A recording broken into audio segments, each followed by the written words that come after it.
Hello everyone, welcome to my channel. I would like to start off by welcoming the new subbies. We've gained almost 1,000 new subbies from the time I last updated until now. I am humbled. I am so grateful to each and every one of you that took the time out to come and check out this platform and to subscribe. Thank you so much. I hope you'll share this platform and grow the community to people that you think will benefit from this platform. And to the returning subbies and viewers, welcome back. Thank you so much for sticking around even when there was no content being uploaded, but you are still here. Thank you so much. Life has been hectic. I'm a student once again. Well, I am a student of life, but I am a post-grad student once again, and life has been hectic. I've been trying to figure it out, and I think I found my routine, I found my rhythm, and I mean, there's a lot that I had to, or that I'm still juggling, but I think I'll manage now to create content and upload as much as I can. So welcome everyone. On this video, I'm going to touch on the tips, right, of diploma application and in-service training for TVET students. This has been requested a lot, especially or specifically how to apply for the diploma. However, I may not have all those answers, but what I thought would also benefit you is to provide you with information that I think can better prepare you for the in-service training, as well as completing your in-service documentation, to ensure that from your end you've done a thorough job, you've done what you can from your side, and DHET can then tell you further what it is that you need to do should they reject your application. I understand and I know that this is very challenging for quite a lot of students, but from my observation, what I found is that a lot of students aren't doing what they're meant to do and submitting the documentation they were supposed to submit. I said a lot, not everyone. Some are doing it and they get rejected. However, for certain students, they aren't submitting the documentation or the information that is required by the department, right? So let's get into it.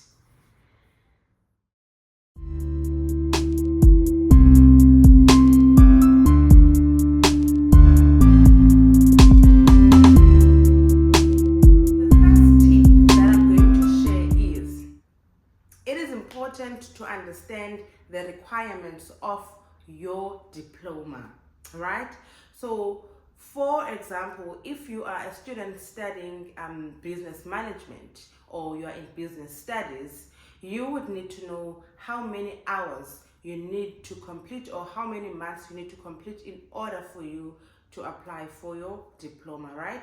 So for example, for business studies students, they need to complete 18 months or 2,000 hours, while the engineering studies, they're supposed to complete 24 months or 2,670 hours, I think, yes, but it is 24 months, right? So you need to know those requirements so that when you apply or when you approach an employer for this opportunity, you know exactly what it is that you need from them, right? And then the other requirement, which I've observed and I've found could be the main reason why a lot of students are getting rejected by the department, is that the students do not understand which industries they need to go into that aligns with their qualifications. So it is important that you know exactly which industry you need to go to in order for you to get your in-service training. So the industry has to align with your qualification. So now what happens is that in N6, students have majors, right? So it is important that you are familiar with your majors. What are my majors? And what are the responsibilities or duties that I need to fulfill that are related to these majors? So in order for you to get your diploma or to align your qualification with the job, it has to meet the learning outcomes of the majors in N6 level, right? So it is important, guys. So I found that a lot of people would go and do a different job, different scope, and they expect to get their diplomas. It does not work like that. So those are the conversations that you need to have with your lecturers, with your HOD or your program manager, with the student support services, with the work-based integrated learning department. You are supposed to have those conversations with them as to where do I go? How do I align my qualification with the industry? So what tasks should I perform when I go for my in-service training? So I found that that is one of the challenges that students face. They go to industries that aren't aligned with their qualifications, right? All right, so that is the first tip. The second one is you need to obtain all the necessary documentation. So in your exit year or exit semester in N6 usually, well, at the college that I worked at, the manager, the program manager or the head of department would host an in-service training workshop kind of thing, where she would show students how to complete a letter, how to complete a logbook. These are the documentations that you need to have in order for you to apply, and so on, right? So you need to attend those. So we've had students that wouldn't attend that, and later on in the year they come back and they require that same information that was provided to them then, and they missed it. So it is important that you attend that in-service training workshop or whatever it is that they call it at your college, so that you can gain that information as to what are the documents that I need to have and how do I complete those documents. Who complete those documents for me, right? For example, you need a letter from your employer, right? So how is it completed and who must complete it? Is it the person? Is it the CEO? Is it my immediate supervisor? Is it my peer?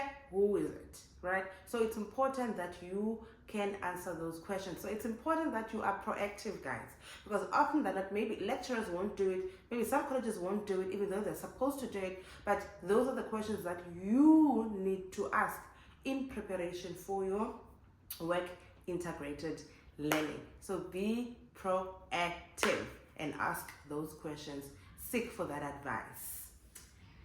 And then the third advice or tip is your behavior in the workplace. So now you've found a workplace. You are not doing your in-service training. You need to respect that place. You need to respect the people in that workplace. And you need to be professional at all times. Treat it as a job. It's a job. You are there to learn. What is my goal? Why am I here? What is the end goal? And you need to be resilient so that you can get what you came to do. What I've found is that often than not, students underestimate that environment, the power of doing an in-service training. Remember, that is your demo. That is an audition, basically. Because once you're done with that in-service training and they're happy with you, they can call you back for a permanent job, or you will have good references for future jobs. So it is important that you maintain good relations with your colleagues, with your supervisors, and you do what you're required to do. You do your job. Your job, what is your job? Your job is to learn, meaning you need to be open to learning. You must be open to change, because you'd find that sometimes you may be moved around. And sometimes your qualification requires that you are moved around and perform different tasks, which will help you in your diploma application.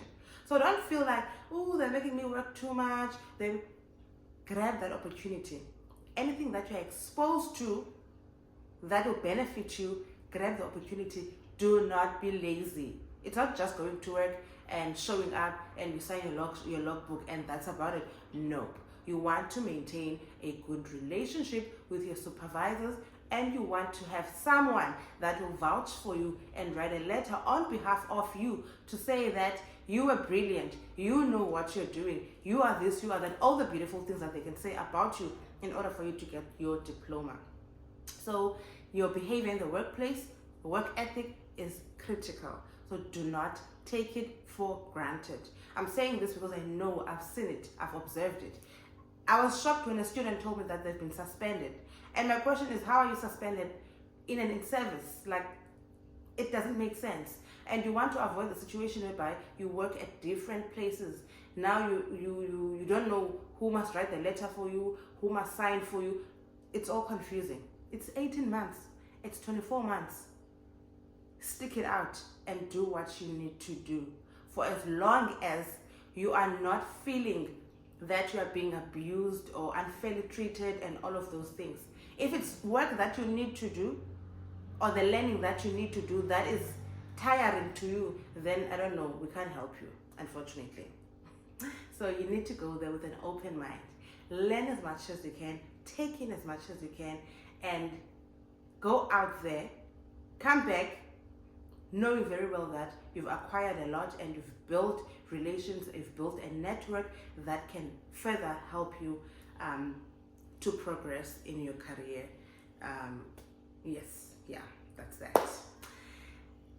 So and then the fourth tip is to prepare your documentation.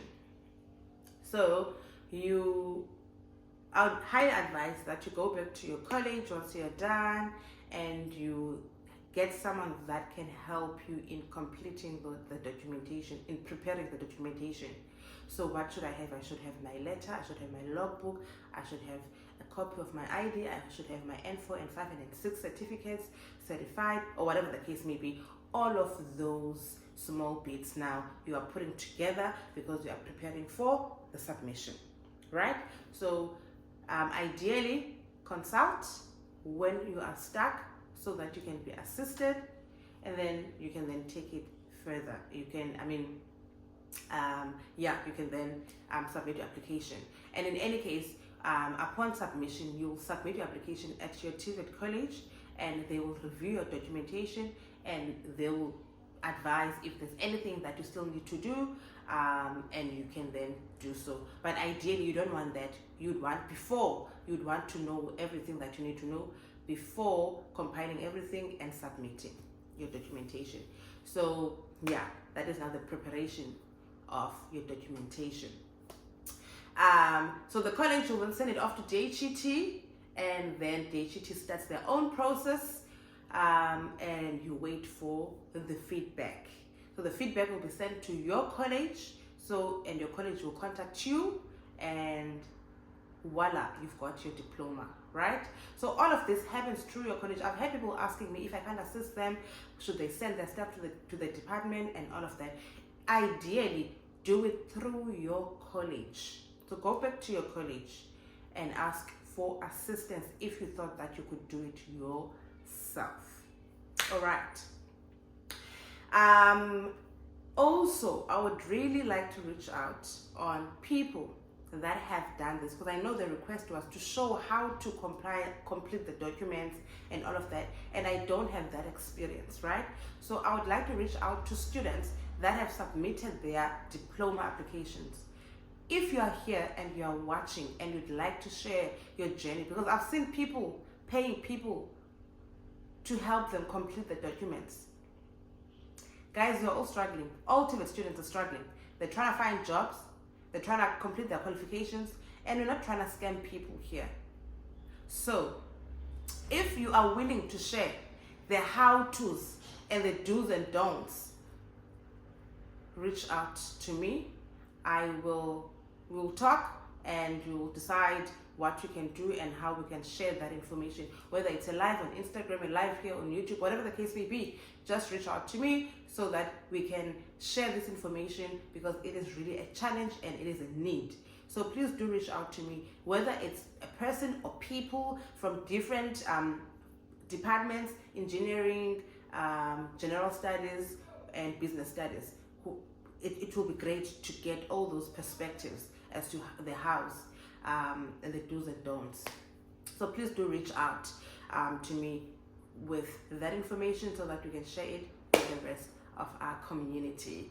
So guys, this is my first video after a long break, and I promise I am back by popular demand. Please do comment down below with all your suggestions of content that I need to share here related to TVETs, and I am going to continue with the segment of life, career advice, lessons. Guys, I forgot my segment now. How embarrassing. I'm going to continue with the segment lessons from my career journey. I've only had one episode, so I'm going to shoot another one which I'll upload in the coming week, sharing lessons from my career journey. I hope you guys will benefit from this video and find value in it, and if you do, please share it with other students. And don't forget to subscribe, like, and comment down below. Thank you so much for watching until the end. I'll see you on my next video.